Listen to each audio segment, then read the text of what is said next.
ಗಾನ ಕೋಗಿಲೆ ಎಸ್. ಜಾನಕಿ ಮತ್ತು ಮೈಸೂರು ನಡುವಿನ ಅಪೂರ್ವ ನಂಟು. ದಕ್ಷಿಣ ಭಾರತದ ಅಪ್ರತಿಮ ಹಿನ್ನೆಲೆ ಗಾಯಕಿ ಗಾನ ಕೋಗಿಲೆ ಎಸ್.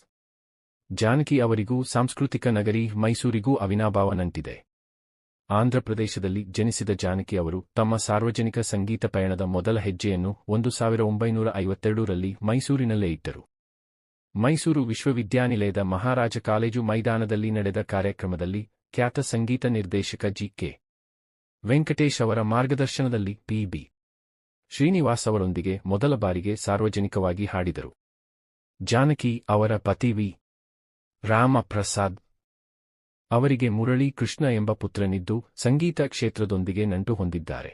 6 ದಶಕಗಳಿಗೂ ಹೆಚ್ಚು ಕಾಲ 48,000ಕ್ಕೂ ಅಧಿಕ ಹಾಡುಗಳನ್ನು ಹಾಡಿದ ಜಾನಕಿ ಅವರು ತಮ್ಮ ಕೊನೆಯ ಸಾರ್ವಜನಿಕ ಸಂಗೀತ ಕಾರ್ಯಕ್ರಮವನ್ನು ಮೈಸೂರಿನಲ್ಲೇ ನೀಡಿದರು. 2017ರ ಅಕ್ಟೋಬರ್ 28ರಂದು ಮಾನಸಗಂಗೋತ್ರಿಯ ಬಯಲು ರಂಗಮಂದಿರದಲ್ಲಿ ನಡೆದ ಕಾರ್ಯಕ್ರಮದ ಮೂಲಕ ತಮ್ಮ ಗಾಯನ ಪಯಣಕ್ಕೆ ವಿದಾಯ ಹೇಳಿದರು. ನಿವೃತ್ತಿಯ ಬಳಿಕ ಮೈಸೂರಿನ ಬೋಗಾದಿಯಲ್ಲಿ ನೆಲೆಸಿದ ಜಾನಕಿ ಅವರು ನಗರದ ಶಾಂತ ವಾತಾವರಣವನ್ನು ಬಹಳ ಇಷ್ಟಪಟ್ಟಿದ್ದರು. ಅವರ ಸಂಗೀತ ಸೇವೆಯನ್ನು ಗೌರವಿಸಿ ಮೈಸೂರು ವಿಶ್ವವಿದ್ಯಾನಿಲಯವು ಗೌರವ ಡಾಕ್ಟರೇಟ್ ಪದವಿಯನ್ನು ನೀಡಿ ಸನ್ಮಾನಿಸಿತ್ತು. ಹೀಗೆ ಸಂಗೀತ ಪಯಣದ ಮೊದಲ ಹೆಜ್ಜೆಯಿಂದ ಕೊನೆಯ ಗಾಯನದವರೆಗೆ ಮೈಸೂರು ಎಸ್.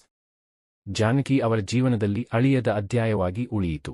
ಅವರ ಸುಮಧುರ ಕಂಠಸಿರಿ ಸದಾಕಾಲ ಸಂಗೀತಾಭಿಮಾನಿಗಳ ಹೃದಯಗಳಲ್ಲಿ ಮೊಳಗುತ್ತಲೇ ಇರುತ್ತದೆ.